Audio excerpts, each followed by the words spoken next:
Welcome to Calvary Conversations. My name is Mariah, and I'm here with Pastor Craig Roders. Hey. Our guest is a former Texas state representative, national speaker, author, and radio host. He travels the nation speaking for David Barton's Wall Builders and is also the founder and president of Patriot Academy. It's my honor and privilege to welcome Rick Green. Rick Green, thank you so much for joining us today. Hey, my pleasure. Good to be with y'all. Yes, we actually had your daughter, Cameron Green, which all of our listeners loved, and they were so blessed by her. And so, well, you had the best. Now you're going downhill from there. There you go. Starting to dig out of the bottom of the barrel now that you got me on. There you go. No, but that's why I'm so blessed, because my brother and I, Morgan, we went to Patriot Academy. He went in 2014, I went in 2015, and we were very blessed by that. Like, even what has helped us in ministry now is just even going to that and being able to learn about the Constitution and the different freedoms we have and how we need to fight for those freedoms. We can't just stand back and just, we're just going to pray. Like, we need to be able to stand up. So that's inspired us, even helping us with like speaking and starting this podcast. So a lot of it has to do with Patriot Academy. So we're very blessed by that and blessed by your family. Makes my day. So, yeah. Thank you. That's awesome. Yes. That's good to know that there's, what you're doing is sowing seeds. That's what we all do, right? We plant, we're blessed. We water, and I imagine with you guys, a whole lot of planting already took place with mom and dad. So all we did was water a little bit of what they had. Amen. And that's what we realized, because I think, whereas the verse that says wisdom is proved right by their children, and I see that with your children, with all of them, they just are just their fire for God, but also for this country and standing up for the truth. So that's what we want to talk about today. But before we get into that, we want you to be able to share with our listeners who don't know you, who you are and what you do. Well, most important job I have is husband to Kara and father of 4 kiddos. As you said, you had Cameron on. I've got 1 daughter and 3 boys. That's a queen and her subjects is generally how it's worked our whole life. We're really, really blessed. We live in Dripping Springs, Texas, just outside of Austin. And I went to school to be a lawyer. I'm technically an attorney, but I served in the legislature for a couple of terms. And during that time, I just really fell in love with the Constitution, the biblical foundations of America, and trying to bring history to life. I don't know about you guys, but I had, pretty terrible history and government teachers, and I was bored to death in those classes. So I hated that stuff when I was young. And it really wasn't until my mid-20s and I came across David Barton, and somebody gave me one of his cassettes, and I just started falling in love with it because he told the stories through the eyes of the people that lived it. And so it changed everything for me. And so that really started us on a journey of not only being in politics and serving in that realm, but just trying to get people excited about the American story and excited about their chapter in that story and what they could do to take what others had left them and fight for it and preserve it and pass it intact to the next generation. And so we started Patriot Academy and Constitution Coach, and everything we do is about getting citizens excited about what God's given us and figuring out how to not be the wicked and slothful servant that buries all of that freedom and blessings and everything, but instead be one of those other two that multiplied it, that invested in it, and was faithful in a little, and was given much to rule over as a result. So that's what we're about, is just helping people. Doesn't mean they got to go into politics. Just like you said, I mean, you learn how to be better in ministry and better in education and business or whatever you're going to do. And so we just try to get folks around mentors that can sharpen their countenance and help them be, faithful with what they've been given. And it's a charmed life, to be honest with you. I get to watch people like you and see what you're doing and go, wow, we got to have a little bitty bit to do with what's God's doing in y'all's lives as well. So thanks for what y'all do. There's not enough churches doing what you do, and even doing these podcasts to get people educated and make it fun and entertaining to learn. It's just awesome. Yes, and we're blessed because it's not a little bit. It was a lot that with what Patriot Academy did for my brother and I, and then same thing with the Constitutional Defense course with Front Sight, and all of that has really helped us and inspired us, because we know that there's a big election coming up, and that's what we want to get into, is because a lot of Christians just say, oh, I'm just not going to vote, and exactly what you said, Matthew 25, the wicked and lazy servant, that says, oh, no, I'm just not going to get into that. But we always tell people, it's like, if you don't vote, you can't complain. But also, like I think it was John Quincy Adams says, duty is ours, the results are God's. So for us, the duty that we have, we can't just be apathetic and say, oh, I'm not going to vote.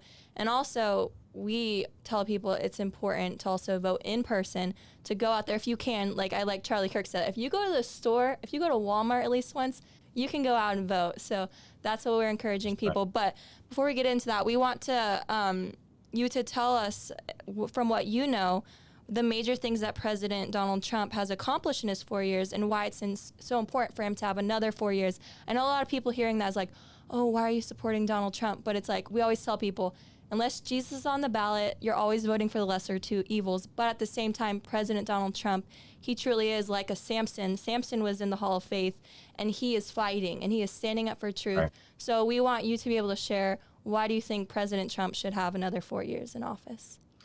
Yeah, I'd be glad to, because, I agree with you. I mean, it's the most important election of my lifetime for sure. We hear that over and over again, but I mean, we're literally at the precipice right now. There's two worldviews that are competing for the heart and soul of America. We're seeing now the result of 50 years of leftist Marxism being sown into our children and our youth and our country, and it's spilling over into the streets with the violence. It's spilling over into our policies with governors that are ruling like dictators and not even involving legislatures.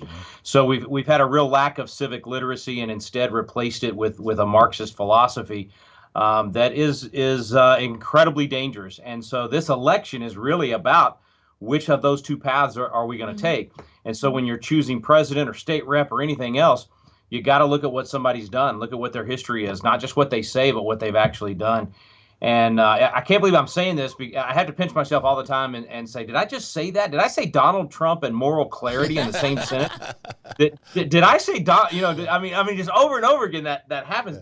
And I'm telling you, this guy has blown me away. I was not a Trump guy at all. In 2016, I was Cruz all the way. I was really angry with the Lord and angry with our politics and our voters that we nominated Donald Trump. And I thought, man, this is such a low in our Republican Party history and in our nation's history. And I was very negative about it. And really it wasn't until, honestly, the third debate, whenever he was asked about partial birth abortion, where they were both asked, and she gives this, long, nuanced, perfectly political answer.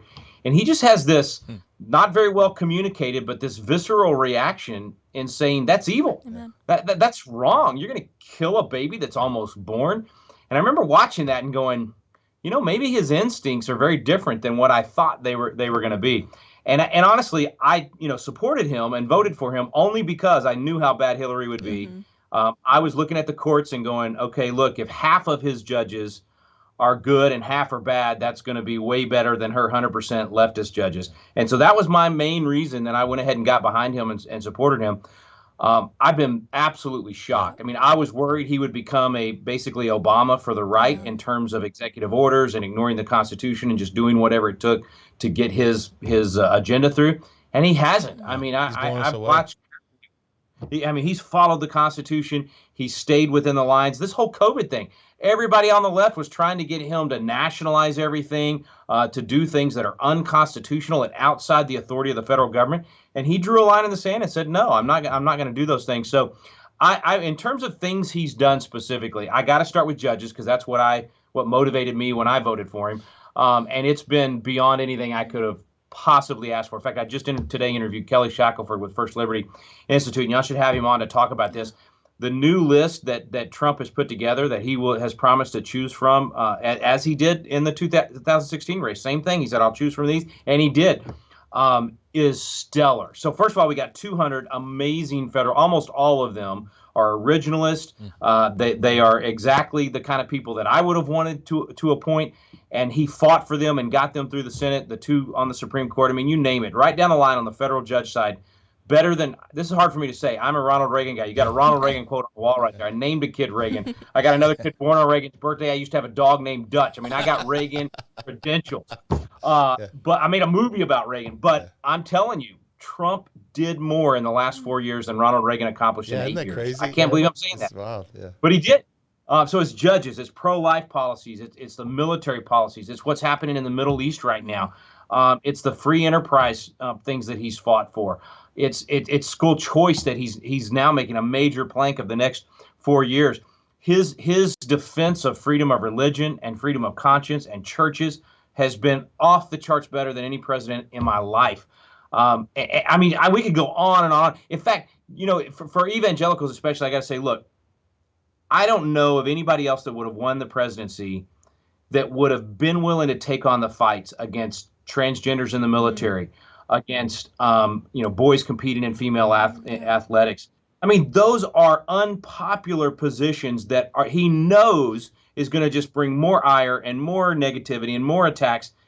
And yet he says that's the right thing to do. I mean, show me a president that looked at Israel and the Palestinian Authority and said, wait a minute, we're giving hundreds of millions of dollars to these guys that are using the money to kill Jews. They're using it for terrorism and we're paying for it. And immediately, again, moral clarity. He looked at that and it's amazing. He said no. And every other president has said, well, we gotta placate both sides. No, he's been willing to say, this is good, this is bad, we're choosing good, we're going. I can't even begin. We could spend hours going down the list. It's truly remarkable. Why do you think? I mean, is it just because he's not a politician? Why is he? Is it because how did he move? Because remember we thought, because his daughter was sort of friends with Chelsea, so everyone was worried, he's right. going to just start going to the left. Yeah. But it's like, is it because he just doesn't know it's like Gilligan? Remember Gilligan's Island? You can't fly. I mean, it's like, is it just like he didn't know he could do that stuff? Because they were talking about the embassy to Jerusalem for like 25 years, right? I mean, a lot of presidents have talked about it. A lot of them could have done it and didn't, and he did. He's been the best friend to Israel that they've had since maybe Truman, Eisenhower. I mean, it's remarkable. It's really incredible. To answer your question, I think God works in mysterious ways, and I think in some ways he initially was he knew that evangelicals put him over the top. He knew that was what got him into office. And so I think we had his ear more than we would have if that had not happened. And then, and first of all, with him bringing Mike Pence on, I mean, Pence is a fantastic man of God, just a great leader. We've known him for 20 years. He's just a great guy, and he knows knows how to work the system where Trump really didn't. Right, coming from the outside, we really wanted him to kind of blow up the system. Right, we wanted him to drain the swamp, do things different. But at the same time, you need somebody that's actually run government before as well. And so Pence was the perfect match, and the biblical worldview was there all the time. So I wasn't behind the scenes, and I don't know this, I can't back this up, but my gut tells me that Pence was instrumental in the right appointments to the cabinet, in the people that ended up surrounding the president. And then I think God just used that and built on it. And Trump realized very quickly when he would go to bat for us, meaning biblical worldview people, we rallied and we defended him and we worked with him. And the other side continued to attack. And if he did anything that was more kind of the moderate wing of the Republican Party, it fell flat because those people didn't like him anyway. They were already against him, and it made us kind of back off a little bit. He figured that out really quick. So a cynic, would say, and maybe the cynic in me would say, he's just reading the tea leaves and he's doing what's politically expedient. But truthfully, my gut says that's what the cynic would say. I don't think that's entirely the case. I think he has figured out that the left wants to destroy America. Yeah. And I think he is truly patriotic. I mean, he may not have the same, religious convictions we have and all that. He loves our country. Amen. And he has that New York, obnoxious. I'm from New York, so I relate to that. Yeah. So I relate to it very well. I mean, he doesn't care if you like it. It's like, this is just truth. Yeah. And I saw a deal today, a picture of him on 9/11, 2 days after 9/11. Bringing his employees, paying his employees to come down there. No idea he would ever be president or run for president. And down there helping to find people and doing search and just, I mean, he's always been a great American and someone that loved our country. And I thought that he would not be right on the policies and all those things, and I was dead wrong. I mean, I've enjoyed so many times, bro. Yeah, and I think it's amazing too. Like you were saying, I think Pence, because I remember hearing a story. I don't know if you heard it, but like where it was right. I don't know if it was right before the election, before he was voted in, but Pence's wife, I guess, I don't know if you know, but she's supposed to be a great intercessor. And so he said, pray for me before you leave. So they had a busy day and they're getting ready to fly, separate. And he goes, hey, pray for me. I mean, he reminded her to pray for him. So I think this has really grown him spiritually being president. Yes. The weight, you've been in politics. I mean, the pressure of the highest office in the whole world. And so I think that's really helped him too, to really become more towards Christ, right? I mean, because when you're squeezed, you need help, so I think it's helped him. I agree. I also think that's why a second term, some of my evangelical friends that continue to be never Trumpers, which I don't understand, because if you're if you're a never Trumper, you're dumb. and you're intellectually, no, what did you say? I didn't hear you. No, I'm teasing. I'm New Yorker. Sorry. And these are smart people. They just overthink it and analyze it, and they pick something they don't like about him. But if they're intellectually honest, the reasons that they're not for Trump, if they're intellectually honest, that would mean they would also be a never Churchiller. Yeah. They couldn't have been for Churchill. He was obnoxious and rude and, drank all the time and, said rude things to people. He saved England almost single-handedly, right? You'd have to be a never King Davider. Yeah. Exactly. Never Samson. Never Moses. No, never Samsoner. Yeah. So, I don't get that part. But some of those people, they say, well, yeah, but Rick, if he gets reelected, then he has no accountability at that point. Now he's going to go off the rails. Now, see, look, if he's all the bad stuff you said he was, then he's self-motivated. His legacy's more important to him than anything else. He's not going to go off the rails because he wants to keep the people with him that he's had with him and have a successful presidency. But I don't even buy all of that. I think the man truly wants to do what's best for America. Why in the world would you give up? He's probably lost about $1.5 billion since he's been in office. He's taken abuse every day. I was talking to Wayne Grudem today, and he said, the negative press, for every one negative story on Biden, there are 170 something on Trump. It's not even in the same universe. That's unheard of. So he takes that abuse every single day and keeps coming back. If it was all about Trump and he only cared about himself, he wouldn't even be running. Yeah, that's right. I'm just surprised Biden says he's not going to run a second term, but he probably wouldn't remember it. But anyway, it's like but he's doing it just because, he loves his country, because it makes no sense. I probably would be tempted not to do it because I'm like, hey, I'm my golden years. I'm 72 years old. I have billions of dollars. I have a pretty wife. Let's just retire in the Bahamas. I don't need this flag. And I love what I think it was Kanye West or someone said, we used to rap about him, how cool he was, and now we hate his guts. What has happened to us? You know what I mean? Whenever he would be, Trumper, Trumpin', it was like the cool thing. And now because he stands for conservatism, he's the devil, so. And another thing that for me, what I realize is that it really is spiritual. Like we're just like, I don't understand why it's happening. Like we know because he is standing up for the truth even of God's word without realizing with certain stuff, like protecting even those unborn babies. And that's what we want to talk about too. If you're saying you're not going to vote for Trump, then what's going to happen then? Then Biden and Harris are going to get in. And that's what we want you to share is like, what will that look like? What freedoms, constitutional freedoms too, they're going to take away. I was about to list them, but I want you to share them.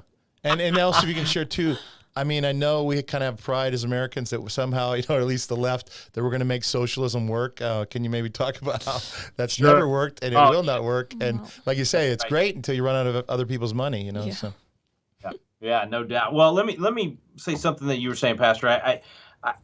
I know that I would be too weak to take on what he's done and run another office, because I remember after 2 terms in the legislature and the abuse I took for being a God and guns guy and all that kind of stuff, that I was ready to be done. I was like, I ran for the 3rd term. I barely lost my 3rd term, and my heart was not in it. I didn't want to do it anymore. I wanted to travel and speak. I'd already started working for Barton, and I just remember thinking that exact same thing. It's not worth the abuse. Now, granted, I had other ways I thought I could make a bigger difference. There's probably not a bigger way than president. So he does have that, to give him the motivation to do it and put up with the abuse.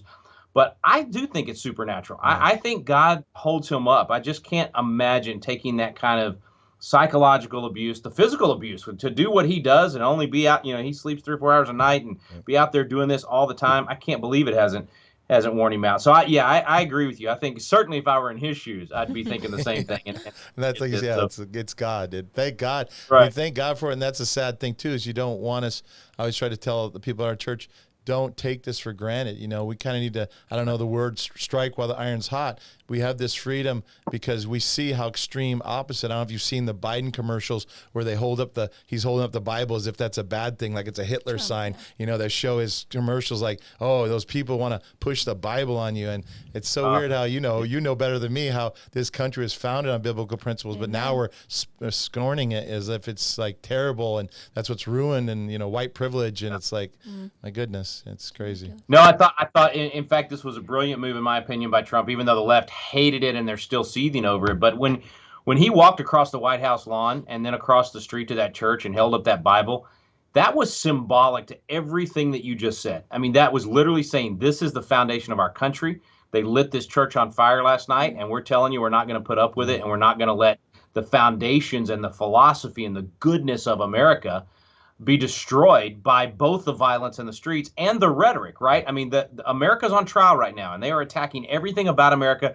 They're lying about our history. Of course, we have sin and wrongs in our background, just like every other nation on the planet. Yes, we had slavery, just like every other nation on the planet at the time. But when you look at the totality of the American story, we have been the greatest force for good, national force for good the world has ever known. And to tear that down and say we're no longer exceptional like Alexis de Tocqueville saw that we were, exceptional in a good way, but now suddenly we're the exception to the rule, we're worse than everybody else, it's a complete distortion of truth. And I thought Trump's symbolism was really throwing down the gauntlet. It was William Barrett Travis at the Alamo drawing the line in the sand, saying, not on my watch. This is not going to happen. We're going to do what it takes to defend the American value system and who we are as Americans. And to answer your question, Mariah, the opposite is true.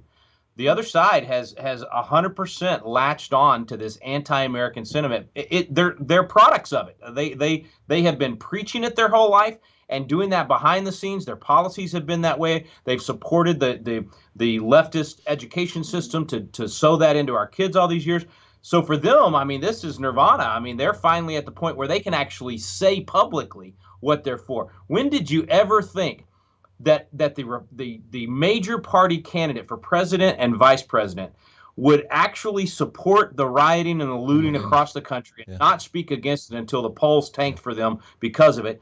And then the vice presidential nominee for a major party would go sit down with someone wanted for rape, assaulting police officers, stealing a car, and ignore the rape victim and the police officers that had been attacked by this guy, and say that she's proud of him. I mean, that should put chills down everyone's spine to say, whose side are they on? They're on the side of violence. We're on the side of the rule of law. And I'm sorry to bounce around a little bit here, but I want to go back to your original question there, and because I think Wayne Grudem says this really, really well, and he's got a great article on Town Hall where, because he's been attacked for supporting Trump, saying, you're a great theologian and well respected, and you're ruining your reputation by supporting Trump. So he has this great article on Town Hall answering that. And one of the things he points out, and I told him today, I said, I'm stealing this. I'll give you credit the first couple of times, but I'm using it from now on, is he points out that you're voting for those packages. You're not just voting for Biden or Trump. You're voting for the package. That includes, as we've always said, and this was part of my motivation in 2016, 4,000 appointments. So is it going to be 4,000 appointments that Joe Biden and Kamala Harris and their leftist team are choosing, or 4,000 appointments that Donald Trump and Mike Pence and that team that gave us the last 4,000 appointments that we can be very proud of over the last 4 years? Which team are you electing? So anybody that's watching and listening to this, and you can't stand Trump and you hate his tweets and his personality and the things he did 20 years ago or 50 years ago, and you just can't get over that, you're not voting for Trump's personality or Biden's personality. You're voting for the package. You're voting for the team that it's going to bring into office. And the difference is night and day. The Biden team is for transgenderism being the norm, for letting boys compete in girls' athletics. They're for leftist judges. They're for living, breathing Constitution, meaning whatever 5 of 9 justices on the Supreme Court, finger to the wind, decide that day that it means. All of those things that will destroy the country. The Trump team is for the exact opposite. They're for biblical values and biblical foundations. They're for originalist judges. And it's not just talk. They're not saying this to get elected. They've proven it over the last 4 years. There's not many times I've been excited to go in and vote for somebody. Usually I go in and go, well, this is the best. Like you always say, the lesser of two evils, right? I mean, lesser of two evils. I remember you guys hold always your nose said and go, I hope God can do something with this guy. No, I mean, I'm actually excited to go in and vote. This is the first time that I can remember. I mean, Since usually Reagan, I'm holding probably. my nose. And, right. I wasn't old enough for Reagan, but I would have. Oh, you're younger. No, I didn't vote. No, I was a hippie back then, so I hated it. I thought Reagan was going to destroy the world until I wasn't saved yet. So, so I was a liberal. I went from New York to Oregon. And so I thought he was so old, he was going to push the button. They said all that. He's going to blow up the world. Nobody's saying that about Biden now, right? Exactly. If I would remember, what button? Yeah, what button? Where's the button? Yeah. No doubt. But I want to say this with you is like, I mean, I don't mean a dog, I know he's from Texas, but like Bush. I mean, look at it. He was supposed to be the real nice, moderate. He knows politics. But look, he put on Roberts, right? And I mean, look at we don't know where that guy is. But here's this goofy Trump that we thought was going to become a liberal once he got in, and he's been more conservative than Bush, both Bushes, I think. And so it's just so amazing how anyone who voted for Bush can't vote for Trump. That's simply ridiculous. No, it's crazy. And you know, just to drive home that point on the judges. I mean, even Ronald Reagan, right? 50-50. I mean, he got a Scalia, but he also got a Sandra Day O'Connor. She was awful. That's right. Yeah. You know, Bush 41. I mean, we got Thomas, but we got blanking now, not Breyer. One or the other that turned out to be a total liberal. And then, of course, Bush gives us, you know, Roberts and Alito. Alito was good. Roberts obviously has been terrible. So it's been 50-50 with them. And the difference with Trump is he's got the right people vetting, and he has the backbone to fight for these guys in the Senate. He's not afraid of one of his judges being borked. You know, the whole thing with Robert Bork back in the 80s that really began the nastiness. Joe Biden was one of the ones doing that in the Senate. But he's like, let's go to battle. Let's go to. I mean, he's like that war horse that he marches. He gets excited. To the battle. It doesn't scare him a bit, which I love. And the whole cultural thing. Normally, we Republicans, we win something like the presidency, and we're just trying to hold on, right? We're just gonna stop the slide. No, man, he's like gaining ground back. He's like, forget that. The other side, I mean, Obama in 8 years moved our nation so far left, and he was putting forth so many policies. We were doing whack-a-mole, trying to figure out what do we fight against, and he won so much ground. Trump has done the same for us. He's pushed and pushed and pushed, and just. I hate to say it. I mean, I feel like I'm parodying him, but we're winning now. I'm not to the point where I don't. Huge. I'm tired of. It is huge. Yes, but I'm not tired of winning yet. That's the only promise he made that he hasn't kept. He told me I would be tired of winning by the time he's done. I don't think I'm going to be tired of winning. No. Well, if the election doesn't go our way, we are going to know what not winning is, right? I mean, that's why we got to vote, man, because, I mean, they want to take us so extreme left. And like you said, really back to the judge, I don't mean to interrupt, but it's so wild how Harris, you see how she treated Kavanaugh. Oh, my goodness. You talk about a fighter for bad. And then nothing said. She said, you know, Biden was got to believe every woman. And she said a word about it. Where's the integrity? And some people say she kind of slept her way to the top. You heard about, with the governor. The San Francisco guy, so, I mean, it's just so much stuff. And you see, I'm thinking, what will she do to the church? I can't even imagine what she would do to the church. Because, I mean, what was it? The guy in your state, O'Rourke, said, if churches don't embrace homosexuality, that we should take away their 501c, and everyone's standing ovation. I mean, what has happened to Texas? I mean, my goodness, you guys are amazing. I don't know how a guy like that even doesn't get ran out on a rail. He was that close to winning. That's he was nuts. That close to being the United States senator. Now, granted, we didn't know how bad he was, meaning the state of Texas, because he was a really good politician, really good at hiding just how far left he was. Once his positions on guns and everything else came out, I mean, I don't think he couldn't get elected dog catcher in Texas now. But he's going to get appointed by Biden. So you talk about the team. If Biden wins, going to take away your guns. Said, that's my gun guy. I'm putting him in charge. This is a guy that wants to take every gun because he says basically if a gun can, if it can kill somebody, it's a weapon of war, and he's going to take it away. I mean, they're idiots too. They don't know how. Don't even get me started. I like how Harris said, we got to get rid of these guns because they're killing our babies. I forget who it was. Some conservative said, "Oh, so she's pro-life now. She cares about babies." That's pretty funny. Right. Oh yeah. No. These people are, they are true leftists, man. I mean, this. I think they could beat Obama in changing the face of America. I mean. Oh yeah. I think they could do it. Yeah. Because now the difference between now and 8 years ago or 12 years ago is that because the leftism has spilled over, the cup has finally filled up. The universities have finally indoctrinated enough people that now they really think, oh, well, we've got enough of the country with us. We can actually call this stuff what it really is. We don't even have to mislabel it anymore or package it. I mean, they've been blatant leftists now. And I think their calculation's wrong. I think, that there's enough of the American people where in some ways we're living on the fumes of previous generations and the sacrifices they made. But thankfully, those fumes are enough that we're now awakening and people are starting to realize how bad this stuff can be if we let the left go forward with it. But now what we've got to do is we've got to teach biblical values. I mean, that's what it really comes down to. We've got to teach people how to live biblically and include the political realm in that. If you want to solve most of these problems we're facing, they're caused by civic ignorance. You solve it with civic literacy. You bring in the biblical worldview. You teach civics. You teach history. If our people knew our history, we wouldn't have fallen for all these COVID crackdowns. If we knew what really happened in 1918, we would not be allowing these shutdowns and telling healthy people not to go to work and these mask mandates and all this stuff. We just don't know our history. And so when the experts started writing these white papers at the beginning of this and handing them to these governors and these health officials, they started saying, well, that's what happened in 1918. I guess that's what we'll do now. And it was all lies. I mean, it was all exaggerations. I mean, I got pretty motivated to go dig in and really research what happened back then, because I couldn't imagine. I was like, wait a minute, if they shut the economy down, we were at the end of World War I. It would have destroyed I mean, there's no way. Yeah. And so once I started digging into it, I was like, wait a minute, these guys were so tough back then. They won World War I and it got through Spanish flu without shutting down a single economy, without closing everything down. They asked churches and restaurants to not go for a few weeks, like literally just a few weeks. We're 6 months into this thing, guys, and they're still telling people not to worship, not to sing, not to go to school. I went through the airport the other day. It was just embarrassing, man. I'm talking people were wearing the mask and a face shield with little kids, making these little kids wear all this stuff. The psychological damage we're doing is insane. I actually got kicked off my flight because I had a Trump 2020 mask that let dangle from my ear while I made a phone call, and that was the opportunity they needed. And so they literally threw me off the flight.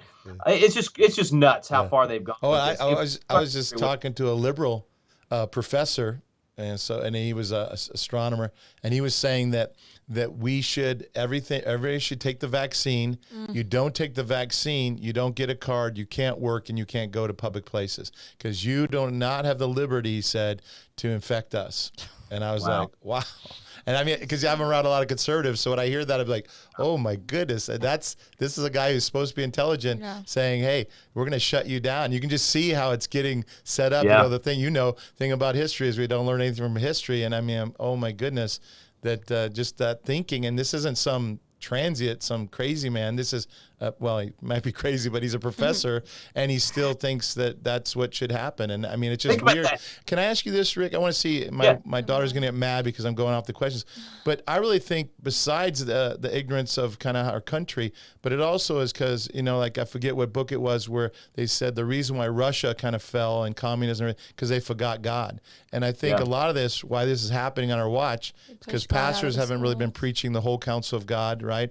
And also because we're kind of getting away from God. And when you get away from God, then what happens? Socialism. And you see that. Right. And that's why you see such an anti-God push in socialism to get rid of that's why I tell everyone, they're going to get rid of the churches if this agenda goes through. Yeah, no, you're 100% right, man. That's once you get God out of the equation, something's got to replace it, and government becomes God as a result. And that's what's happened over and over again in history. We see it happening in our country. Again, even coming back to the rioting and the stuff in the streets, a lot of these kids are just looking for purpose. They're looking for a cause. They've been lied to and told this is a righteous cause, that all these evil things in the past, and this is how you make it right. And they've latched onto it as a result. It's become their God. It's become a religion. Frankly, even the whole COVID thing has become like a religion. I mean, these people are zealots about the whole mask thing and everything else. And your friend that you were talking to, think about that. He's a scientist. He's a professor, astronomer, a scientist, and he's ignoring the science, because if you actually read the studies and you look at the science, this whole thing, this is how scary this is. This whole thing happened because of a math error. Because in the very beginning, when we knew it was going to be at most a 0.1% fatality rate, 2.6 million or something, didn't they say? That's right. And they rounded it up to 1% and started reporting that, and that's when the model started saying 1%, not rounded up. They mistranscribed it.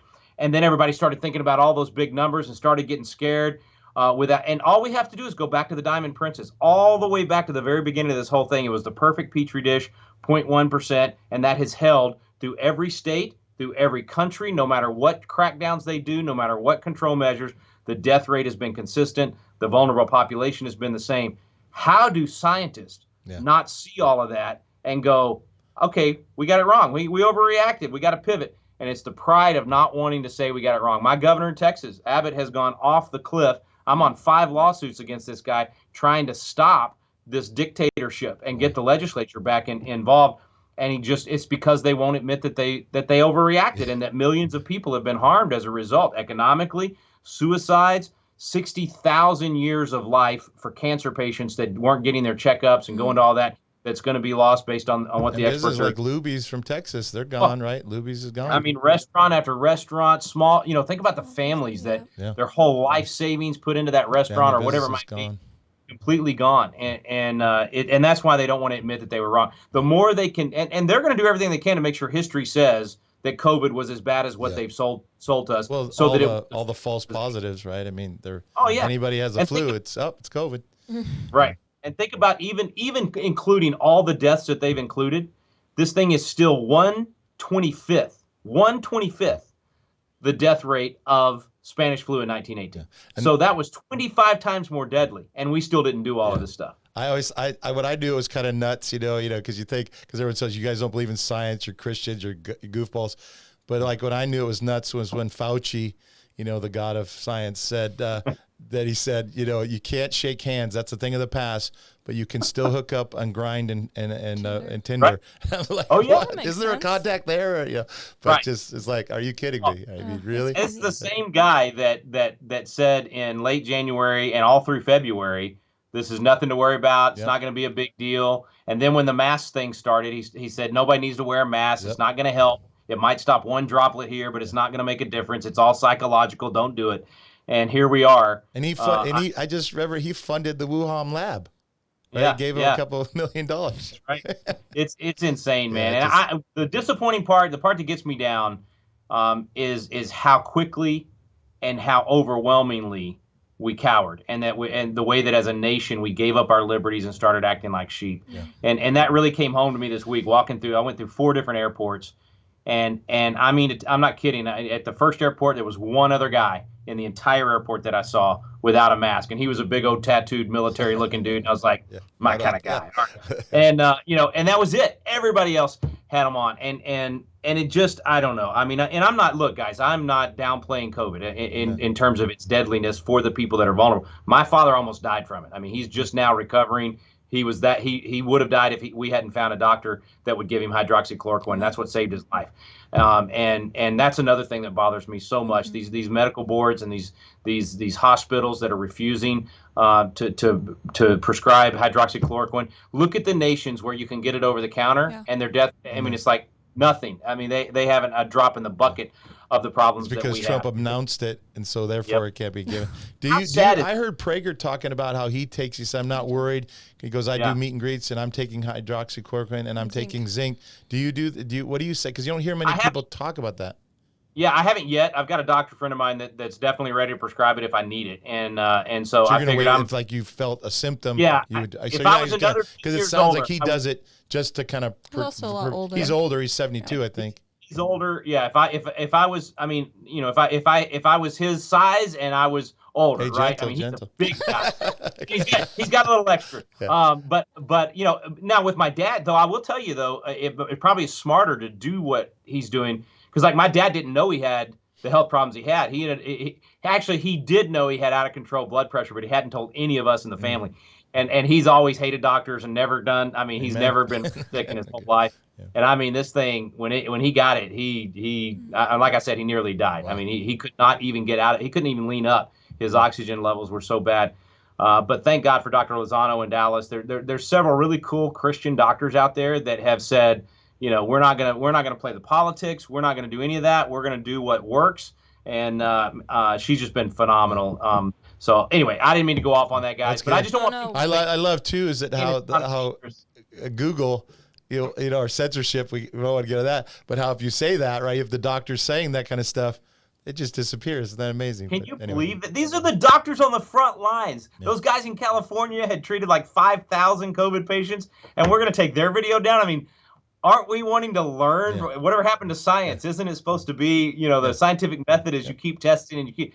I feel like we're empirical evidence. Whichever you have your theory, and whatever works is what wins. The best truth wins, but not anymore, right? We win by getting rid of, it's crazy. But we know hopefully, that we. Oh, sorry. I was just saying. We took a lot of your time. So anything else you would like to share? That's all I was gonna say. I just want to end on a positive note, and that is, look at all the good things that are coming out of this. Yeah. So because of the craziness, homeschooling, 40 to 56% of the people that have been forced into homeschooling are saying we're going to keep. We like this. We may keep doing this. It's going through the roof. We got 3 times the applications in Texas from people wanting to get teamed up with our homeschooling folks. It's exploding like crazy. It's shown how non-essential the public school system is, and that we need competition. We need parents to be able to choose. And so that's a really big one. I don't know about you guys, but and y'all probably didn't have this hesitation like I did. I always hesitated at the verse about not forsaking the fellowship. Maybe because I travel so much and I'm around people all the time. So we as a family like to just stay home when we can, right? Yeah. Guys, I'm telling you, man, God knew what he was talking about. Amen.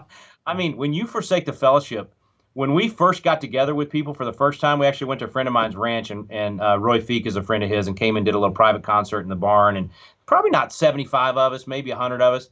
I was crying the whole time because I was getting to be around my brothers and sisters in Christ. And then when we had our big rally at our house for the MAGA rally to watch Trump's speech, 650 people in my backyard, largest watch party of the president's speech in the nation, and largest gathering in Texas since March. And people were literally in tears just getting to shake hands and hug necks and be around each other and have fellowship. The church is essential. Amen. And they have neutered so many of our churches across the country by not letting people come together and pray for each other and take communion together and worship together and all those things that make the church vibrant and make it the epicenter of the community and make it possible to meet the needs of the community. And we have got to push back on this in every state. I'm so thankful for all the legal teams out there, Christian attorneys that are standing with pastors to fight this. But I want to ask everybody, you open your business, you open your church, you open whatever it is that you get, God, your turf, wherever God's put you, open up, let's push back, let's take our nation back, let's stop falling for all this nonsense. It's not going to stop until we stop it. Amen. Amen. And the difference is we do it in a peaceful way. We don't burn stuff down, right? That's exactly right. Well, and you just got to call your church service a peaceful protest. Exactly.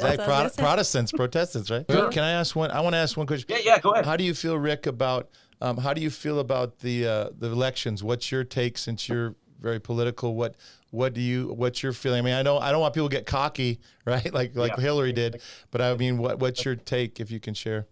I'm the same way, man. I don't want people to get overconfident, but I do want them to have hope and to know. I feel something right now happening that I haven't felt really well. I guess one other time in my life, and that was in 2009 when the Tea Party started.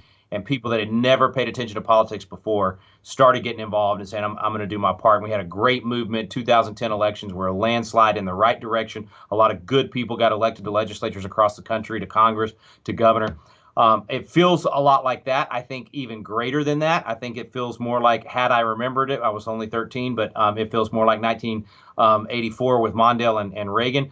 I'll give you two anecdotal stories real quick. When we had that MAGA rally 10 days ago, we were getting set up for it, and when we knew it was going to be 500 or 600 people coming over, so we had ordered these nice porta-johns, these trailers, and this guy's pulling, the truck driver that drops off the trailer gets everything set up, and he says, he said, I've never paid attention to politics in my life, I've never voted, but I am sick of this stuff. I'm going to vote for Trump, and I hope he wins big.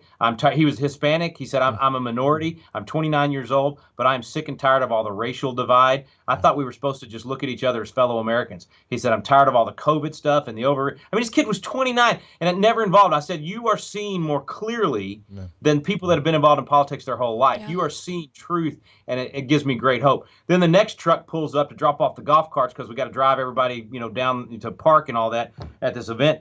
And he's joking around about Biden, and he goes, I'm a lifelong Democrat. I've been a Democrat my whole life. This is the first time I'm going to vote Republican. I'm voting for Trump. Now, that's anecdotal. I get it. But I'm telling you, we drove from Austin, Texas to Pahrump, Nevada last week. I didn't see a single Biden sign. I saw Trump signs everywhere.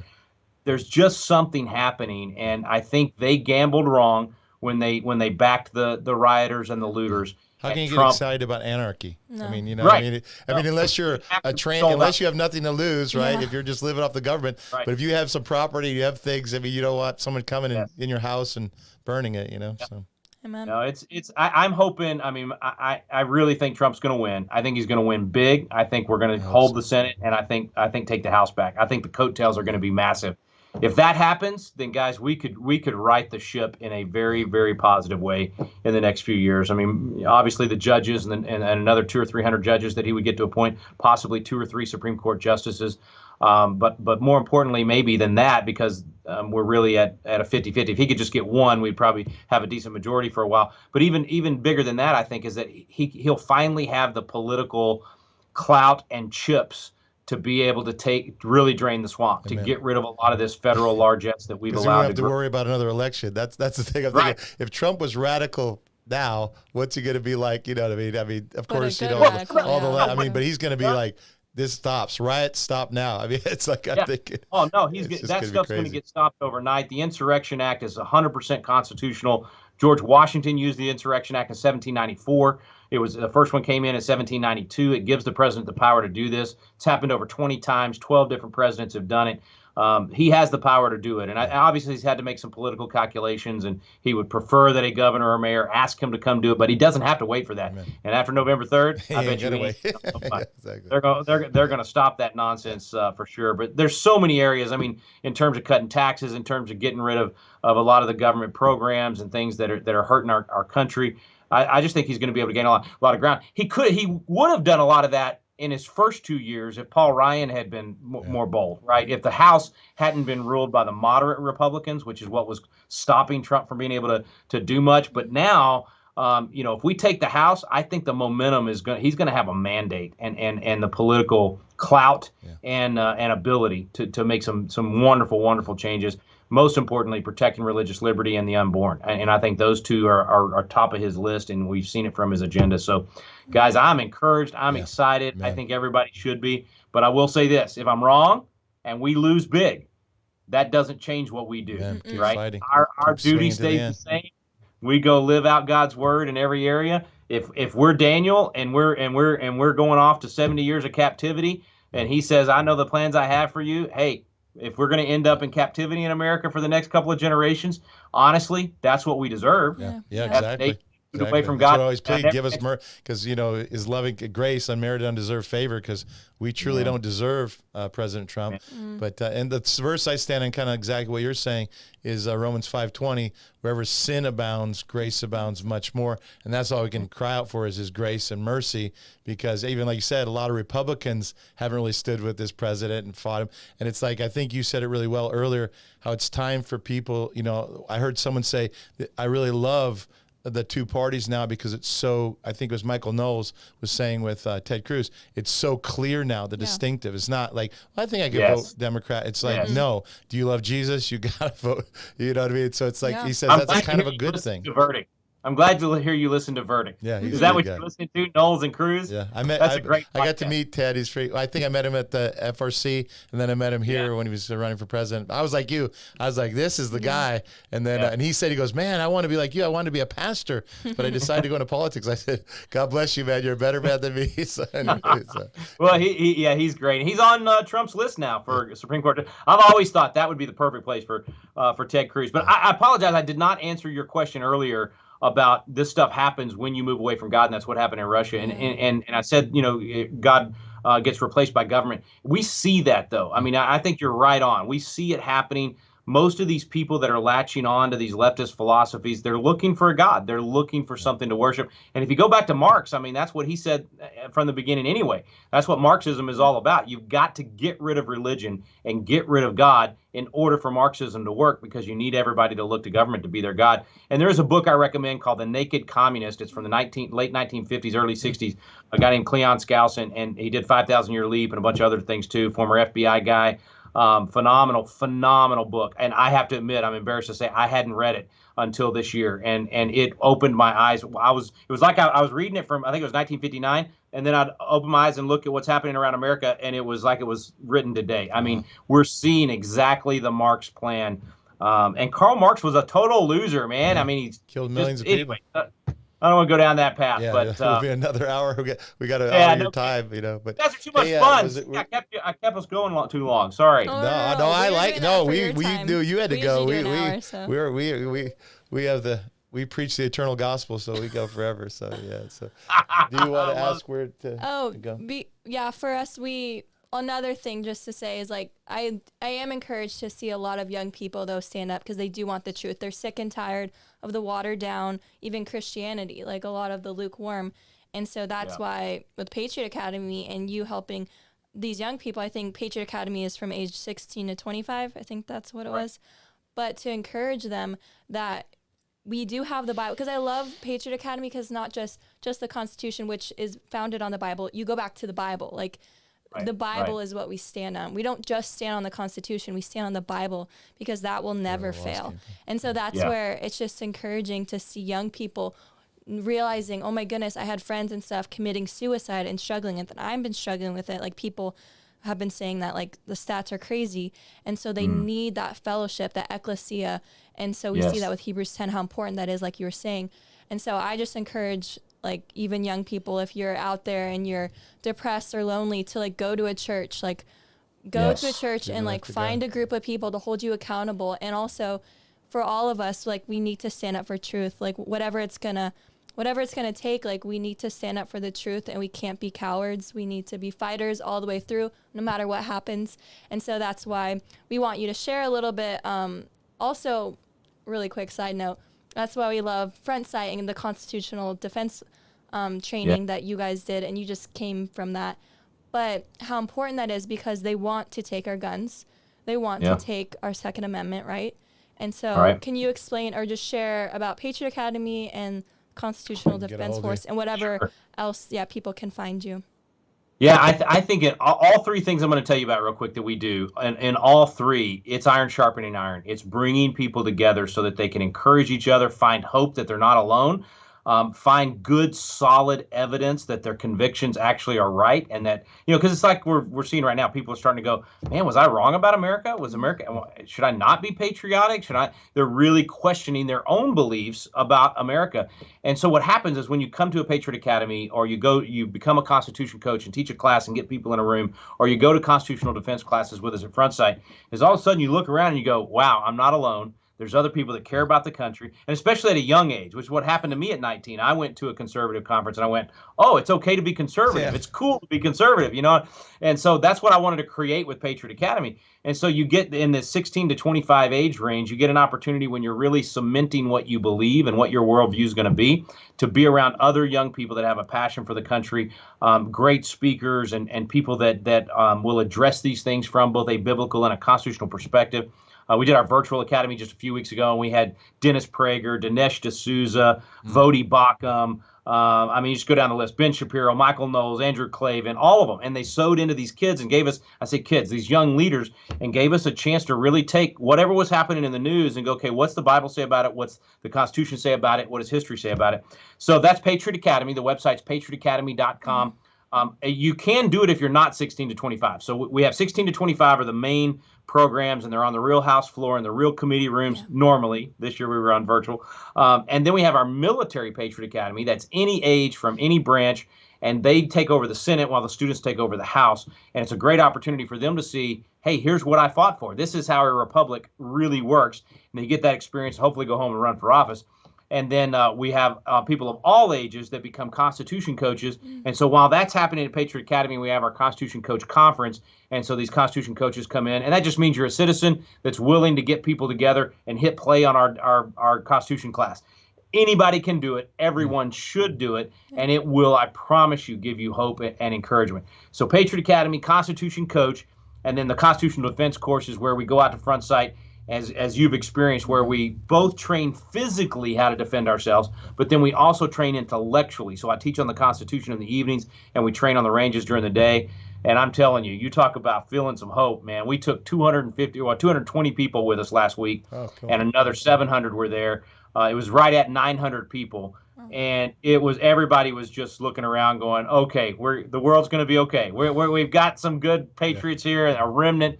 And most people are just, right now, they're scared. They're watching these riots move into the suburbs, and they're saying, I got to be ready to defend myself. They're watching churches be attacked, and they're saying that church has got to be prepared and able to defend themselves. So we're going back. We'll be back out in October and again in November. It's a great opportunity for people to study the Constitution, be around some great patriots, and learn how to defend yourself and your family. That biblical concept, the castle doctrine did not start in England. It started in the Bible. That biblical concept of being able to defend your home, defend your family. The founders called it the first law of nature, that right of self-defense. It's the reason we have a Second Amendment. And at this point in our history, you can't expect government to protect you. It used to be police were minutes away when you needed them in seconds. Now they may not be coming at all because of these politicians that have demoralized our police forces, defunded them, told them to stand down. It's unbelievable what the politicians are doing to our men and women in blue. Don't you love that, Rick? I mean, just how silly the liberals are, where they said, you don't need your guns because you have police. Well, now we don't have police. I guess so now for sure there's Second Amendment because we need it now, right? So I like my dad's shirt. He has a shirt that says, John Wayne, he's like, gun control. And so everyone thinks, oh, gun Two control. hands. He's like, I use 2 hands. I'm like, it's true. Oh, do we need some John Waynes today, Amen. man? Amen. So is there, do you want, Oh, can and you, also your website, rickgreen.com, they can find. Well, if they go to rickgreen.com, it redirects to Patriot Academy. Perfect. We got everything at Patriot Academy now. So you can do Constitution Coach at Patriot Academy. You can do the Constitutional Defense. You can sign up. If somebody doesn't want to travel and go to any of these classes, you can sign up and take a Constitution class online. I've got 2,000 people every Monday night right now doing a live class with me. We'll start a new one pretty soon. So if they get on the website, get on the email list, we'll let them know when the next one is happening. But guys, be encouraged. We're up to 2,300 Constitution coaches around the country. So hosting classes all over the nation. Some of them have 5 people in their living room. Some of them have a couple hundred people. A lot of Calvary Chapels that are doing it. Actually, Godspeak out there, Rob McCoy. And I tell you what, man, Calvary Chapel is leading the way right now. With Ken Graves out in Maine, his lawsuit against the governor there. He was the first one that I had on. It was like, the sheriff called. He's like a lumberjack. How you doing? Oh my gosh. Brothers, let me tell you what we're going and he told the sheriff, he said, we're just having a peaceful protest. The sheriff said, okay, that's all I need to know. You're good to go. Exactly. Anyway, it's been great. I mean, Rob over at Godspeak, there's so many pastors are standing up. I know you guys are doing the same thing.